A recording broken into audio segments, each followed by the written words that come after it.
తెలంగాణ రాష్ట్రము ఏర్పడకముందు తెలంగాణ ప్రాంతం యొక్క అభివృద్ధి సమస్యలు ఏమేమి ఉండాలనేది మనము కొంతవరకు చెప్పుకోవడం జరిగింది. సో తెలంగాణ ఎకానమీ యొక్క ఆర్థిక వ్యవస్థ గురించి చెప్పాలనుకున్నప్పుడు ఫస్ట్ తెలంగాణ ఆర్థిక వ్యవస్థ మన హైదరాబాద్ స్టేట్లో ఉన్నప్పుడు ఎలా ఉండే, అంటే నిజాము పరిపాలనలో తెలంగాణ ఆర్థిక వ్యవస్థ ఎలా ఉన్నదనేది మనం ఇదివరకు చెప్పుకోవడం జరిగింది. అయితే తెలంగాణ రాష్ట్రం ఏర్పడకముందు దాదాపు 5-6 శతాబ్దాలు మన యునైటెడ్ ఆంధ్రప్రదేశ్లో భాగంగానే మన తెలంగాణ ప్రాంతం ఉండడం జరిగింది.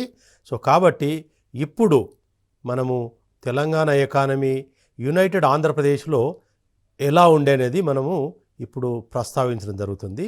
దీనిని మనము 1956 నుండి 2014 ఈ మధ్యకాలంలో తెలంగాణ ప్రాంతంలో ఆర్థికాభివృద్ధి ఎలా జరిగింది, ఆర్థికపరమైన సమస్యలు ఏంటనేది మనము ఇప్పుడు తెలుసుకోబోతున్నాము.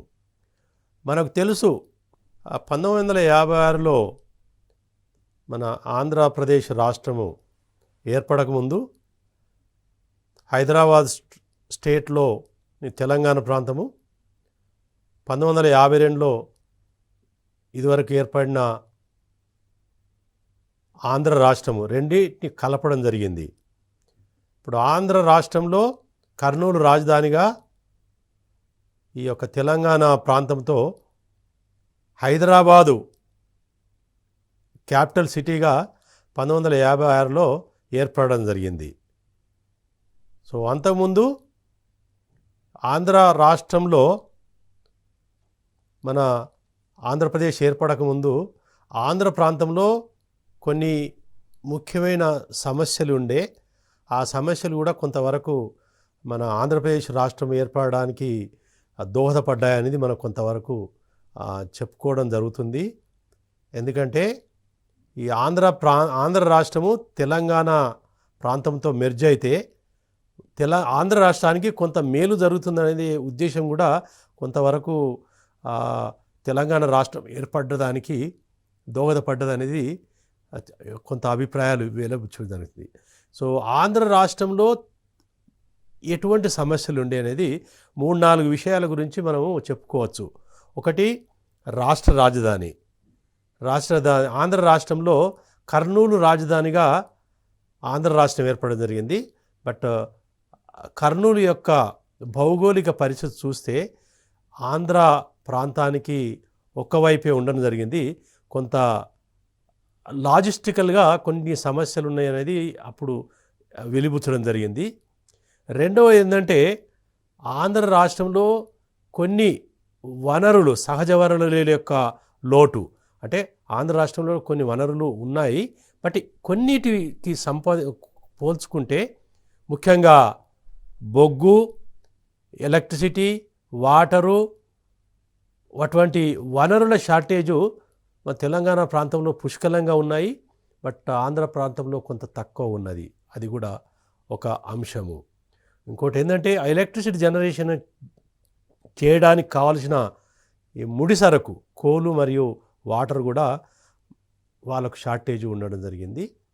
ఇంకా ముఖ్యమైన ఆర్థిక సమస్యలు ఏంటంటే ఆంధ్ర రాష్ట్రం యొక్క బడ్జెట్ ఎప్పుడూ కూడా లోటు బడ్జెట్గా ఉందనేది మనకు గణాంకాలు చెప్తున్నాయి.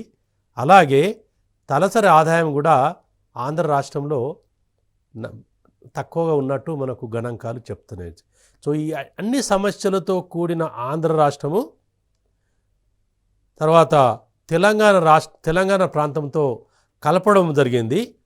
సో ఎప్పుడు 1956లో మనం తెలంగాణ ప్రాంతము విడిపోయిన తర్వాత దాదాపు ఇది నైజాం పరిపాలన నుంచి విడిపోయిన తర్వాత 1952 నుంచి 56 మధ్యలో తెలంగాణ ప్రాంతానికి ఒక సపరేట్ రూల్ ఉండే. ఈ 4 సంవత్సరాల్లో సపరేట్ రూల్ ఉండే. బట్ ఈ సపరేట్ రూల్ ఉన్నప్పుడు కొంత వెసులుబాటు కలిగేందనే దశలోనే అంతమునుపు మనం ఏదైతే సమస్యలు ఎదుర్కొన్నామో నిజాము పరిపాలన, తర్వాత 1956 తర్వాత ఆంధ్ర రాష్ట్రంతో కలిపిన తర్వాత మనకు కొన్ని కొత్త సమస్యలు ఏర్పడ్డాయి అన్నట్టు ఈ యొక్క కొన్ని గణాంకాలు సూచిస్తున్నాయి. సో వాటి గురించి మనం కొంత వివరాలు తెలుసుకోవడం జరుగుతుంది. ఒకటి, ఈ యొక్క తెలంగాణ ప్రాంతము 1956లో మెర్జ్ కాకముందు తెలంగాణ ప్రాంతంలో 9 జిల్లాలు హైదరాబాద్తో కనుకొని ఆదిలాబాదు, మహబూబ్నగర్, నల్గొండ, మెదకు, నిజామాబాదు, కరీంనగర్, ఖమ్మం, వరంగల్ ఈ 9 జిల్లాలతో కూడిన తెలంగాణ ప్రాంతము ఆంధ్ర రాష్ట్రంతో మెర్జ్ కావడం జరిగింది. తర్వాత మనకు తెలుసు రంగారెడ్డి డిస్ట్రిక్టు 1976లో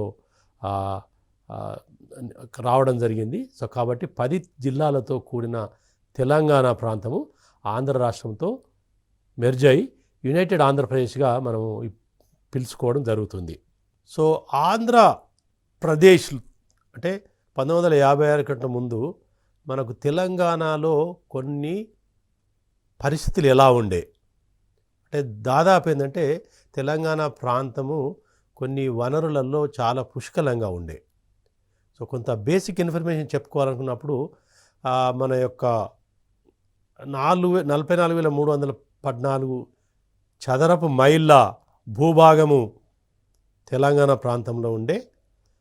అప్పుడు జనాభా 127 లక్షలు అంటే 1,27,00,000 జనాభాతో తెలంగాణ ప్రాంతము 42% మొత్తం ఆంధ్రప్రదేశ్లో 42% భూభాగము మరియు 35% పాపులేషను. జనాభా పరంగా 35%, ఆంధ్రప్రదేశ్లో తెలంగాణ ప్రాంతం యొక్క జనాభా శాతం 35%, భూమి మాత్రము 42% అనేది దాన్ని బట్టే మనకు తెలుసుకోవచ్చు. భూమి ఏదైతే ముఖ్యమైన వనరు ఉందో తెలంగాణ ప్రాంతంలో ఎక్కువగా ఉన్నది జనాభాతో పోల్చుకుంటే. సో దాన్నే మనము ఈ యొక్క జనసాంద్రత ద్వారా మనం తెలుసుకోవచ్చు. జనసాంద్రత మనకు 2,806. సో ఆంధ్ర ప్రాంతంతో చూసుకుంటే జనసాంద్రత మన దగ్గర తక్కువగా ఉన్నది. ఇక వ్యవసాయానికి సంబంధించిన ఇన్ఫర్మేషన్ గురించి చెప్పుకోవాలంటే, ఎందుకంటే ఆ టైంలో 1956 ప్రాంతంలో మన మొత్తము ఏరియా 124 లక్షల ఎకరాలు సాగుకు అనుకూలంగా ఉండే సాగు చేయబడింది. బట్ దాంట్లో 23 లక్షల ఎకరాలకే నీటిపారుదల సదుపాయం ఉండే. అంటే 18.7%, అంటే 20% కంటే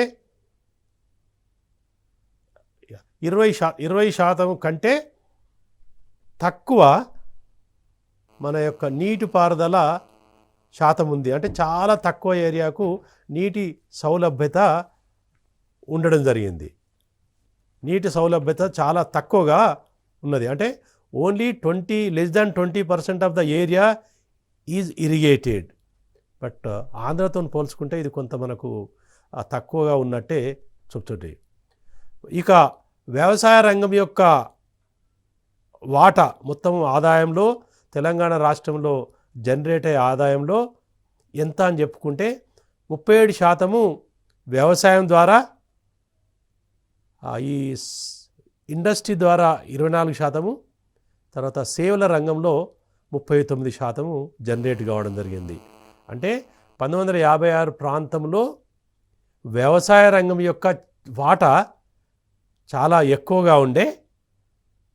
ఇండస్ట్రీ యొక్క వాటా ఇప్పటికీ అప్పటికి పెద్ద ఎక్కువ మార్పులు లేవు. బట్ సేవ రంగంలో యొక్క వాటా మాత్రము గణనీయంగా తక్కువగా ఉన్నది. ఎందుకంటే అప్పటికి ఏంటంటే agriculture was a main source of livelihood. ఇప్పటికి కూడా లైవ్లీహుడే, బట్ అప్పుడైతే ఎక్కువగా ఉండడం జరిగింది. ముఖ్యంగా మనం చెప్పుకున్నట్టు 1956 ప్రాంతంలో తెలంగాణ రాష్ట్రంలో సహజ వనరులు చాలా ఎక్కువగా ఉండే. సహజ వనరులు అంటే మనకు కోల్ కానీ, మినరల్స్ కానీ, తర్వాత ఫారెస్ట్ కానీ ఎక్కువ మొత్తంలో ఉండే. ఇవి సహజ వనరులు చాలా. ఎందుకంటే ముడి సరుకులు మనకు అభివృద్ధి చెందాలంటే ముడి సరుకుల యొక్క లభ్యత ఎక్కువగా ఉండాలి. సో మనకు అవి కీలకమైన వనరులు మన తెలంగాణ ప్రాంతంలో ఎక్కువగా ఉన్నాయి. సో అలాగే తెలంగాణ బడ్జెట్, హైదరాబాద్ యొక్క స్టేట్ బడ్జెట్ అప్పుడు ఏమవుతుందో అది సర్ప్లస్ బడ్జెట్గా ఉంది. అంటే ఆదాయం, ప్రభుత్వం పెట్టే ఖర్చు ఆదాయానికంటే తక్కువగా ఉండే. అంటే సర్ప్లస్ వాజ్ జనరేటెడ్, అంటే బడ్జెట్ అనేది సర్ప్లస్గా ఉండేది. సో సర్ప్లస్ బడ్జెట్ అనేది అది చాలా అనుకూలమైన పరిస్థితుల్లో ఉంటుంది. సో డెఫిసిట్ బడ్జెట్ అంటే మనకు తెలుసు, మన ఆదాయం కంటే ఎక్కువ ఖర్చు పెట్టడం అనేది ఇప్పుడు మనకు డెఫిసిట్ బడ్జెట్ అవుతుంది. బట్ దానికి భిన్నంగా మన తెలంగాణ ప్రాంతంలో సర్ప్లస్ బడ్జెట్ ఉండే. అది మనం ఇప్పటికి కూడా చెప్పుకుంటాము, తెలంగాణ ప్రాంతం సర్ప్లస్ బడ్జెట్ అనేది చెప్పుకోవడం జరుగుతుంది.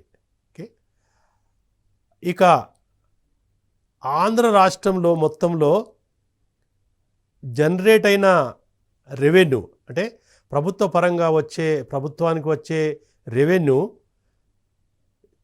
తెలంగాణ ప్రాంతం నుంచి ఎంత వస్తుంది, ఆంధ్ర ప్రాంతం నుంచి ఎంత వచ్చిందని పోల్చుకుంటే మనకు రెండవ పంచవర్ష ప్రణాళిక అంటే 1956 to 61లో రెండవ పంచవర్ష ప్రణాళిక ఉంది.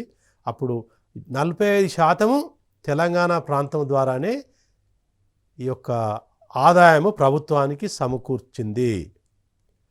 అది థర్డ్ ప్లాన్లో కొంత తగ్గి 42.3% కొంత తగ్గింది. బట్ మన జనాభాతో పోల్చుకుంటే మన ప్రాంతంలో, తెలంగాణ ప్రాంతంలో జనరేట్ అయిన రెవెన్యూ జనాభా శాతం కంటే ఎక్కువ ఉంది. దాదాపు మన భూమికి మనం ఉన్న భౌతికంగా ఏదైతే ఉందో మన వాటా, దానికి దాదాపు సమానంగా ఉన్నది. సో దానికి భిన్నంగా మన వ్యయం ఎలా ఉండే, అంటే మనం తెలంగాణ ప్రాంతము కొంత నిర్లక్ష్యం కాబడ్డది అనేది చెప్పేటప్పుడు ఈ విషయాన్ని మనము పదే చెప్పుకోవాల్సిన అవసరం ఉంటుంది. ఎందుకంటే తెలంగాణ ప్రాంతంలో జనరేట్ అయిన రెవెన్యూ ఆ ప్రాంతంలోనే ఖర్చు పెడితే చాలా బాగుంటుంది. మరి ఖర్చు పెట్టలేదంటే ఈ రెవెన్యూ అంతా ఎక్కడో ఖర్చు పెట్టడం జరిగింది. మనకు ఏదైతే అవసరాలు ఉన్నాయో వాటిని తీర్చడానికి ఆ రెవెన్యూను ఇక్కడ ఉపయోగించబడలేదనేది మనం దీని ద్వారా చెప్పుకోవచ్చు. సో అది ఎక్స్పెండిచర్ యొక్క శాతం ఎంత ఉన్నదని మనం చెప్పచ్చు. చూడండి, మనకు 45% రెవెన్యూ ఉంటే 34% ఖర్చు పెట్టడం జరిగింది. అంటే దాదాపు 11% మిగులు రెండవ పంచమ ప్రణాళికలో మన తెలంగాణ ప్రాంతంలో జరిగింది. అంటే 11% of our surplus income is not spent in Telangana but used for some other purpose and spent in other part of the Andhra Pradesh. Third ప్లాన్లో కొంత మెరుగుగా 37% థర్డ్ ప్లాన్లో మన తెలంగాణ ప్రాంతంలో ఖర్చు పెట్టడం జరిగింది. మనకు దాదాపు 43% రెవెన్యూ జనరేట్ అయితే 37% మాత్రమే ఖర్చు పెట్టడం జరిగింది. ఇక్కడ కూడా సర్ప్లస్ జనరేట్ అయింది. దాదాపు 5-6% సర్ప్లస్ జనరేట్ జరిగింది. అంటే రెండవ పంచవర్ష ప్రణాళికలో 11%, మూడవ పంచవర్ష ప్రణాళికలో 5-6% సర్ప్లస్ బడ్జెటు మన తెలంగాణ ప్రాంతానికి సంబంధించింది ఉండే. అది వేరే దగ్గర ఈ సర్ప్లస్ను వేరే దగ్గర వాడుకోవడం జరిగింది. ఇది సో దాన్ని బట్టి ఇది important. Thus Telangana region generated more revenue దాని ఎక్స్పెండిచర్ ఇంకర్డ్. అంటే మనము పాపులేషన్ ఆధారంగా కానీ భౌగోళికంగా అంటే జాగ్రఫికల్గా కానీ మనకు ఏదైతే ప్లాన్ ఎక్స్పెండిచర్ పెట్టాలో మన తెలంగాణ ప్రాంతం ఏదైతే బ్యాక్వర్డ్గా డిక్లేర్ కావడం జరిగిందో దాని తగ్గట్టు ఖర్చు పెట్టలేదు. అంటే కొన్ని సూత్రాల ప్రకారం ఏంటంటే ఈ యొక్క ప్రణాళికాబద్ధంగా పెట్టే ఖర్చు జనాభా పరంగా మరియు భూగోళికంగా అంటే మన జాగ్రఫికల్గా రెండిటి ఆధారంగా పెట్టాల్సిన అవసరం ఉంది. బట్ ఏదైతే ఈ సూత్రం ఉందో ఈ సూత్రాన్ని నిర్లక్ష్యం చేయడం జరిగింది. పైన చూసిన పట్టిక చూసుకుంటే మనకు దాన్ని బట్టి క్లియర్గా తెలిసి ఏంటంటే మనకు కొన్ని ఏవైతే సూత్రాలు ఉన్నాయో పాటించాల్సిన అంశాలు పాటించడం లేదనేది దీన్ని బట్టి చెప్తుంది. అంటే సో దాదాపు ఏంటంటే ఈ యొక్క అలొకేషన్స్ ఏవైతే ఉన్నాయో ఏవైతే చేయాలో అది దాదాపు ఏంటంటే ఒక 3 వంతులో 1 వంతు తెలంగాణ ప్రాంతంలో ఖర్చు పెట్టాలి, 2 వంతులు ఆంధ్రాలో ఖర్చు పెట్టాలి. బట్ దానికి భిన్నంగా కొన్ని విషయాలలో చూడండి కింద చూస్తే అంటే దాదాపు 3.6 ఆంధ్రాలో ఓన్లీ 1 అంటే దాదాపు 20-25% కంటే ఎక్కువ తెలంగాణలో ఖర్చు పెట్టలేదు.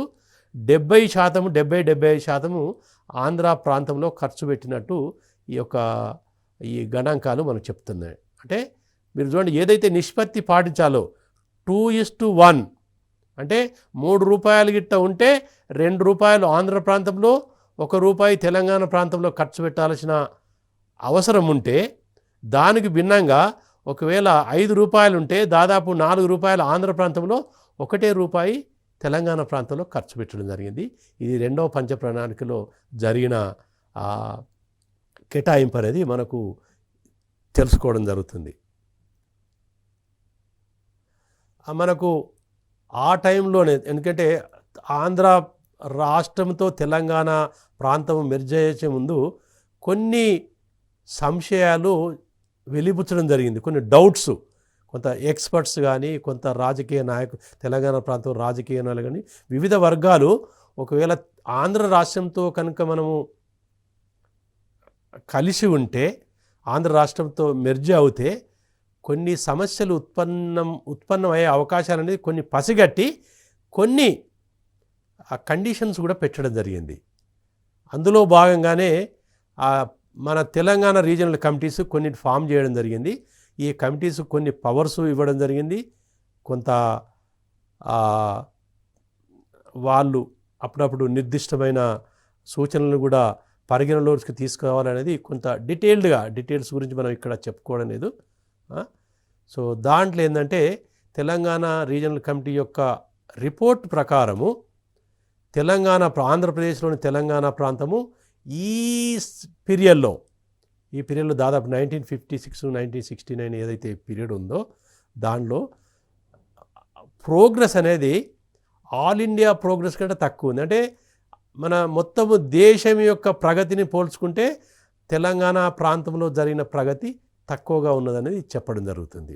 ఇంకా మోర్ డీటెయిల్స్కి వస్తే కొన్ని రంగాలు ఏది వ్యవసాయ రంగం కానీ మన ఇరిగేషన్ సెక్టర్ కానీ మన ట్రాన్స్పోర్ట్ రవాణా సంఘం కానీ ఎడ్యుకేషను ఏవైతే ఈ రంగాలు ఉన్నాయో ఈ రంగాలలో ఏదైతే ప్రగతి జరిగిందో ఈ ప్రగతి మన ఆల్ ఇండియాలో జరిగిన ప్రగతిలో సగం కంటే తక్కువగా ఉన్నది కొంత గణాంకాలు చెప్తున్నాయి. అంటే that progress in Telangana reason in sectors like agriculture, irrigation, transport, education, etc. was not even half of what was achieved at all India level. దాన్ని బట్టి ఏంటంటే మనకు అర్థం ఏంటంటే తెలంగాణ ప్రాంతంలో ఈ యొక్క ప్రగతి ఎంత నత్తనడకన అంటే ప్రోగ్రెస్ కొంత నత్తనడకన ప్రోగ్రెస్ అయినట్టు మనకు చెప్పడం జరుగుతుంది. చాలా వరకు కొంత అగ్రికల్చర్లో కొంత పురోగతి ఉంది. అంటే కంప్లీట్గా పురోగతి అంటే కొంత ఏది ఇరిగేటెడ్ ఏరియా కొంత పెరిగిన తర్వాత సాగు చేసే భూమి కొంత పెరిగిన బట్ దాని వాటా మాత్రం గణనీయంగా పెరగలేదు, చాలా తక్కువగా దానికి వాటా పెరగలేదు అనేది. సో దాన్ని ఏంటంటే ఈ పీరియడ్లో నార్మల్గా మనం ఇంతవరకు బ్యాక్గ్రౌండ్ చెప్పుకున్నప్పుడు ఇక్కడ మన యొక్క 1956 నుంచి 2014 మధ్యలో తెలంగాణ ప్రాంతం యొక్క ఆర్థిక పరిస్థితి ఎలా ఉన్నాయని చెప్పారంటే కొంత మంది అనుభవజ్ఞులు ఎక్స్పర్ట్స్ వాటిని 3 దశలుగా విభజన జరిగింది. సో ఆ దశలు ఏంటంటే మొదటి దశ 1956 నుంచి 1969. సో మనకు 1969 అనేది మనకు గుర్తుకొస్తుంది. ఎందుకంటే 1969 ప్రాంతంలో తెలంగాణ ఎడ్యుకేషన్ అంటే సపరేట్ తెలంగాణ కావాలనే ఎడ్యుటేషను పెద్ద మొత్తంలో జరిగింది. సో కాబట్టి మొదటి స్టేజ్ను ఏది ఆంధ్ర రాష్ట్రంగా అవతరించినప్పటి నుండి తెలంగాణ ఉద్యమం వరకు మన యొక్క తెలంగాణ ప్రాంతం యొక్క ఆర్థిక పరిస్థితులు ఎలా ఉండేదనేది మనము మొదటి దశ అని మనము చెప్పుకోవచ్చు. ఎందుకంటే వాళ్ళ ఎక్స్పర్ట్స్ ఎకానమిస్ట్ ఏంటంటే దీన్ని 3 దశలుగా చెప్పుకోవచ్చు అనేది ప్రగతి. సో మొదటి దశ ఏంటంటే ఈ యొక్క తెలంగాణ ఎడ్యుకేషన్ రాకముందు, రెండవ దశ ఏంటంటే మన తెలంగాణ ఎడ్యుకేషన్ వచ్చిన తర్వాత ఆర్థిక సంస్కరణలు రాకముందు, అంటే 1970 to 1990 ఈ పీరియడ్లో తెలంగాణ ఆర్థిక పరిస్థితి ఎలా ఉందనేది రెండవ దశలో చెప్పుకోవడం జరుగుతుంది. ఎందుకంటే ఈ దశలో కొన్ని ముఖ్యమైన సమస్యలు ఏవైతే తెలంగాణ ఎడ్యుకేషన్ వలన ఏవైతే సమస్యలను దృష్టికి తీసుకురావచ్చారో ఆ సమస్యలను పరిష్కరించడానికి ఎటువంటి ప్రయత్నాలు చేశారనేది ఈ యొక్క రెండవ దశలో కొంతవరకు మనం చెప్పుకోవచ్చు. సో ఇక మూడవ దశ ఏంటంటే మనకు తెలుసు ఆర్థిక సంస్కరణలు భారతదేశంలో 1990 ప్రాంతంలో మొదలు కావడం జరిగింది. అప్పటి నుండి తెలంగాణ రాష్ట్రము ఏర్పడే వరకు, అంటే 1990 నుంచి 2014 వరకు ఈ యొక్క తెలంగాణ ప్రాంతం యొక్క ఆర్థిక పరిస్థితులు ఎలా ఉండే, అంటే ఈ ప్రాంతం మొత్తం మీద అంటే ఆర్థిక సంస్కరణ పీరియడు. ఎందుకంటే ఆంధ్రప్రదేశ్ రాష్ట్రంలో కూడా ఆర్థిక సంస్కరణలు పెద్ద మొత్తంలో చేపట్టడం జరిగింది. ముఖ్యంగా 1995 ఆ ప్రాంతంలో పెద్ద మొత్తంలో, ఎందుకంటే గ్లోబల్ లెవెల్లో ఆంధ్రప్రదేశ్ యొక్క సంస్కరణలను మొత్తం అంతర్జాతీయంగా దృష్టికి తీసుకురావడం జరిగింది. అంటే Andhra Pradesh state was known at global level when it comes to economic reforms. ఆ పెద్ద మొత్తంలో సంస్కరణను చేపట్టడం జరిగింది. అది ఆ పీరియడ్లో మన యొక్క తెలంగాణ ప్రాంతము ఈ ఆర్థిక సంస్కరణ వలన బాగుపడ్డదా లేకపోతే కుంటుపడ్డదా అనేది ఈ పీరియడ్లో మనం చెప్పుకోవడం జరుగుతుంది.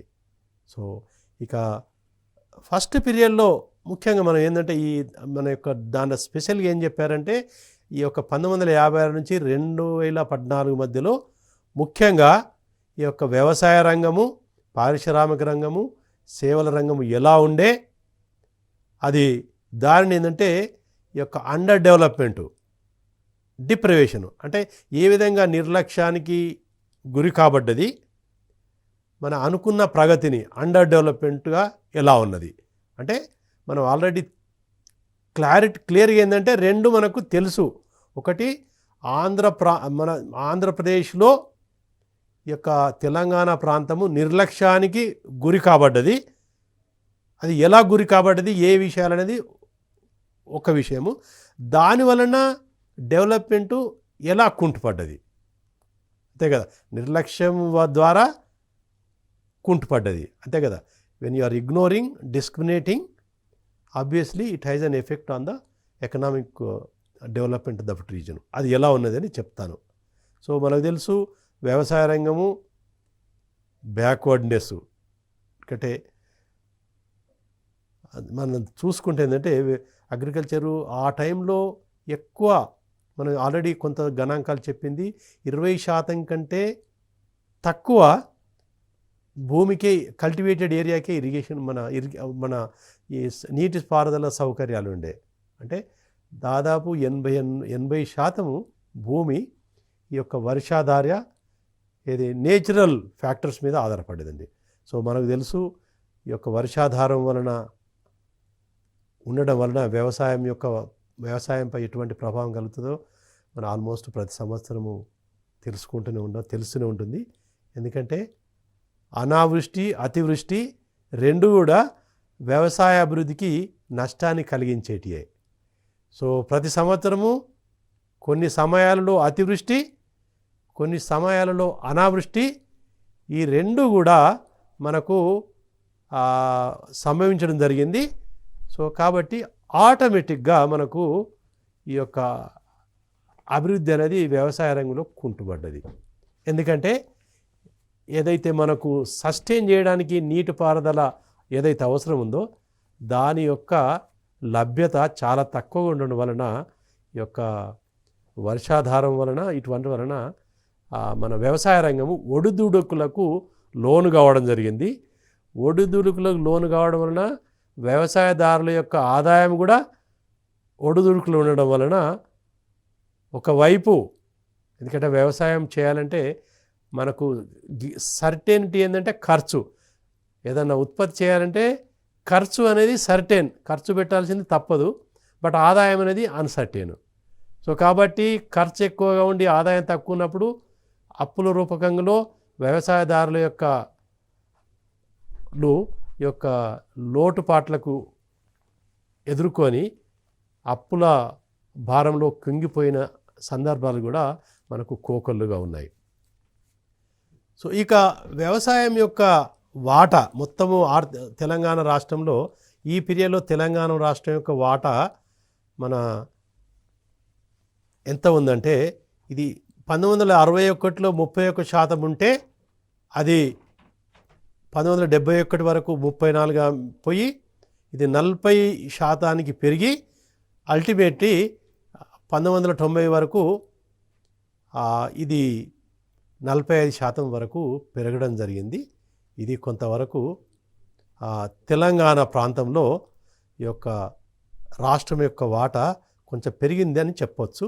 ఇది పెరగడానికి ముఖ్యమైన కారణం ఏంటంటే మన హైదరాబాద్ స్టేటు అనేది మనకు ఆదాయాన్ని సమకూర్చడంలో ముఖ్యమైన పాత్ర వహించింది. సో కాబట్టి అభివృద్ధి అనేది హైదరాబాదు ప్రాంతము పరిసరాలలో ఉన్నట్టు మనము చెప్పుకోవచ్చు. మనం 1956 1969 మధ్యలో వ్యవసాయానికి సంబంధించిన విషయాలను గమనిస్తే మొత్తము రాష్ట్రంలో జనరేట్ అయిన ఆదాయంలో తెలంగాణ వాటా 31% నుంచి 34%, 40% మరియు 45% పెరగడం జరిగింది. అంటే ఆంధ్రప్రదేశ్లో తెలంగాణ రాష్ట్రం యొక్క వాటా ఈ యొక్క ఆదాయంలో రాష్ట్ర స్థూల ఆదాయంలో పెరుగుతూ వచ్చింది. అలాగే వ్యవసాయం యొక్క రంగం నుంచి వచ్చే వాటా 20% నుంచి 23%కి తగ్గడం జరిగింది. ఇది ఆంధ్ర రాష్ట్రంలో మరి తెలంగాణ రాష్ట్రంలో కూడా తగ్గడం జరిగింది. బట్ ఇండస్ట్రీకి వచ్చే వరకు ఇది తగ్గడం జరిగింది, తెలంగాణలో తగ్గడం జరిగింది, ఆంధ్రాలో పెరగడం జరిగింది. ఇక సర్వీసెస్కి వచ్చే వరకు 2 రాష్ట్రాలలో ఇది పెరగడం జరిగింది. సో మిగతా వివరాలు ఇంకా నెక్స్ట్ లెసన్లో మనం చెప్పుకోవడం జరుగుతుంది. దీంతో మనకు 1956 నుంచి 1969 సంవత్సరం వరకు వచ్చిన ముఖ్యంగా వ్యవసాయము వ్యవసాయేతర రంగాలలో వచ్చిన ఆర్థిక పరిస్థితుల గురించి చెప్పుకోవడం జరిగింది. మిగతా విషయాలు నెక్స్ట్ చెప్పుకుంటాము.